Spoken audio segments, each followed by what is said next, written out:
Tan Talk Radio Network. Yo, this is Phil Baroni, the New York Badass from the UFC, and you're listening to Talk Sports with Randy Harris. I believe him. I believe him. You're talking sports over here. That'd be Phil Baroni. Once again, Tampa Bay Comic Convention this weekend. We have some passes we're going to give away. But one of the guests that will be out there for this weekend, I almost said Friday, Saturday, Sunday. We're going to ask what days he will be there, is Mr. Dave Foley. Dave, how are you? I'm well. How you doing? We're all doing great here in the Tampa Bay area. You will be in the Tampa Bay area this weekend. Have you been down here before? I'm trying to remember. I don't think I've ever been to Tampa. Oh wow! I've been all over Florida, but I don't think Tampa. Well, get ready for an experience for one. We can tell you where not to go. Yeah, Dave. for sure. Tell us. Tell us an experience of a fan coming up, a funny story, something funny that might have happened at one of your events here at any of these conventions. Curious. Oh my God! I'm trying to think of any funny story.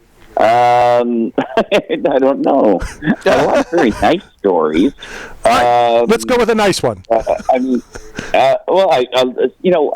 say a lot of kids, especially a lot of you meet a lot of neurodivergent kids. Kids on the autism spectrum at these things, and they're usually the sweetest people that come up and are the nicest. And it's also nice to hear, stories about what things like the kids in the hall are, meant to people. So I'm trying to think of something. I'm trying to think of something interesting, and I'm failing miserably. Well, while you're thinking about it, I will throw this out in support of my daughter, who has a master's in autistic therapy. Who teaches nonverbal autistic children and young adults. So it's very warming, and I'm looking forward to telling her, what you just said. It's definitely one of the things that I love most about going to this convention. So Dave, look, I'm a huge fan. Kids in the Hall. I grew up in that era. So my question is more about, writing comedy. If it doesn't hit in the moment, what's the biggest surprise from that era that's been recirculated or found, or is there anything that surprised you that they found an old clip? Because for me, the crush your head scene, I can remember watching it live in my mind, 30 years ago. Yeah, what's weird is that I think we're the only comedy troupe with a catch gesture. Instead of a catchphrase or a hit character, we just have that, that actual head crushing gesture. So I still get greeted by that on the street all the time. I'd say probably, one of the biggest surprises to me was we did the reboot for Amazon a couple of years ago. And I did a sketch called Doomsday DJ. And that sketch really surprised me because I thought it would be something only I liked. And I wound up doing interviews with magazines just about that sketch. That was a surprise. Dave, one of my favorite shows was News Radio, and you guys you worked with some. When I look at the cast list from today, back then, you worked with some of the biggest comic stars in the world today. They were on News Radio with you, and you were part of the cast. It's just, to me, that boggles my mind. And you've done so many different things, different platforms, radio, podcasting now with your Really podcast. What interests you the most? Being somebody comes from theater, comes from TV sitcoms, comes from an ensemble, comes from live audience shows. Now you're doing podcasting, and of course Fargo. What do you like most, if any? It's hard to say. I mean, I like doing all of it. I guess my favorite thing is doing comedy that I write. But although doing something like Fargo was a real treat. I'm trying to think. Podcasting is fun. It's far from lucrative, but it's really fun, and I'm learning a hell of a lot from doing it. What else? I don't know. It's hard. I mean, I like doing it all. Definitely, News Radio was amazing because Paul Sims, who is the show's creator, one part of his genius was putting that cast together and that writing staff together. All right, so all of you young kids over here are talking about, the New Kids in the Hall and Fargo, and talk about your love for Green Acres. Oh, well, it's one of the greatest shows ever made. and a lot of people wrongly dismiss it as being campy, but it was like one of the first shows to break the fourth wall and just do really. It was absurdist. I always say it was like watching a half hour Eugene Ionesco play every week. Right. Where Eva Gabor would start reading the credits as they were rolling on the screen and things like that, and these bizarre running jokes, and Arnold the Pig, for God's sake, right? Great character. So I'm thinking Gabor personally, but whatever. Oh, she was oh my God, she was so good. Eva Gabor was brilliant. And the weird thing is, the only character in the whole show who goes over the top, who plays everyone else is incredibly subtle. Except for Eddie Albert, who's the straight man. Right. And he's the only one that goes over the top.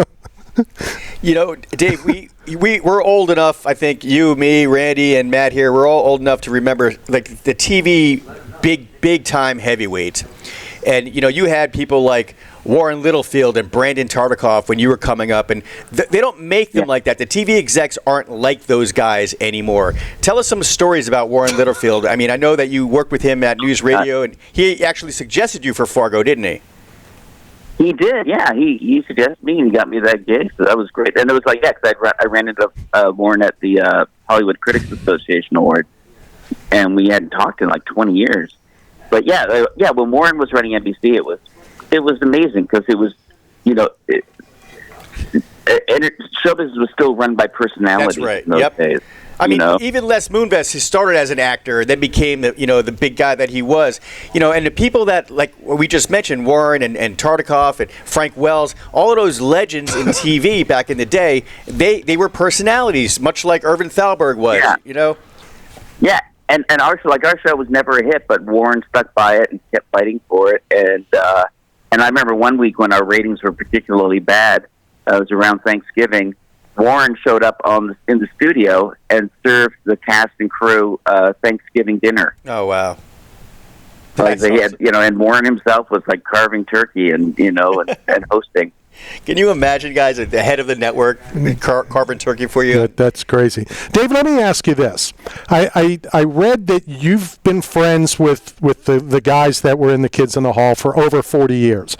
And you just mentioned you just didn't talk to somebody in 20 years. And I fired Matt last night, and he still showed up today. So how do you keep friendship so long? Undefeated. Well, with the Kids in the Hall, one of the things that helps keep the friendship alive is that none of us have killed anyone else in the group yet. And we've certainly come close. But yeah, I think it's just the thing with the kids, it's just the fact that as much as we might drive each other crazy, we could still make each other laugh harder than anybody else can. Dave, so that keeps us together. I've known Joe Rogan since high school, and you had the pleasure of working with him.